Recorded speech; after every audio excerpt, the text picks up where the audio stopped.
Hello, my name is Barnett, and I'm the pastor of West Orlando Baptist Church in Ocoee, Florida.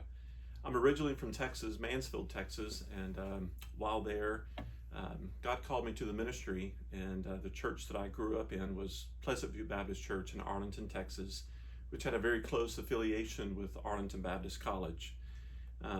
After the Lord called me to ministry, I decided to go out and attend Arlington Baptist College.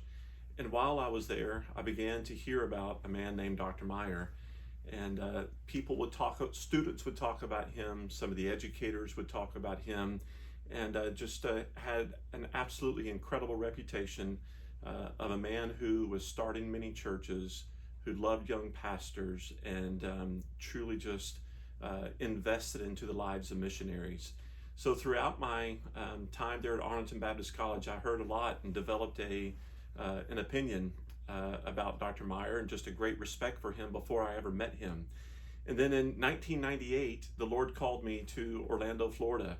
Little did I know, it's a church that was started by Dr. Meyer, and it's one of, I believe he started over 20 churches throughout his lifetime. But he started Metropolitan Baptist Church over in Pine Hills, Orlando, Florida, and I came in 1998 as youth pastor. And while I was here, Dr. Meyer, even though he was not at this church, he would reach out to me. He would reach out to me and just try to be an encouragement to a young man in ministry. He would regularly call and just let me know that he's praying for me at different pastor meetings and fellowship meetings. He would always make a point, and I felt like I was just a nobody, just a young man in ministry. He'd make a point just to come up and talk to me and encourage me and to offer words of wisdom and advice. But also there was a deep connection that was developed because I was serving at a church that he had started and that him and Miss Meyer had poured so much of their lives into while they were here.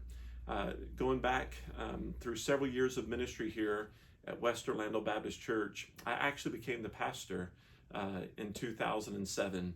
And when that happened, our connection grew even deeper or even closer.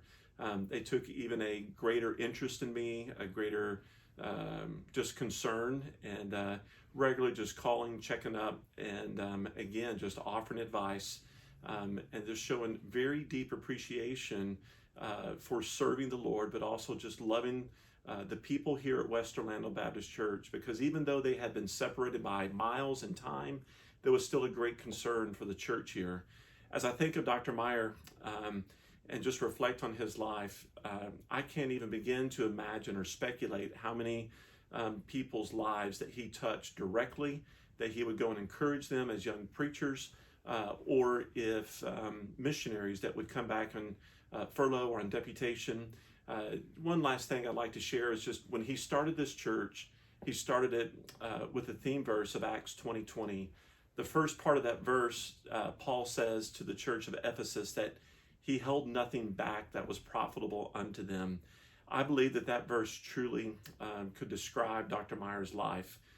When he, not only West Orlando Baptist Church, but each church that he started, I believe that he entered into it with the mindset that he was going to hold nothing back that would profit them.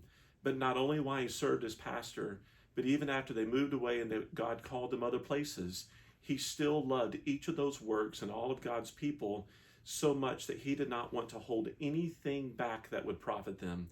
Whether it was teaching God's word, whether it was words of wisdom and experience, but also financially.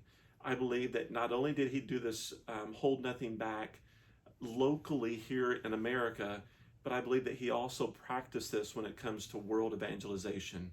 Dr. Meyer is a man who held nothing back to world evangelization, of supporting missionaries through Faith Promise Missions. He set an absolutely incredible example to me as a pastor and a young man, but also just to many people across America and just across this world. I appreciate Dr. Meyer, and I owe him much, but I'm very thankful to his family and continuing his legacy, even though that he is in heaven today.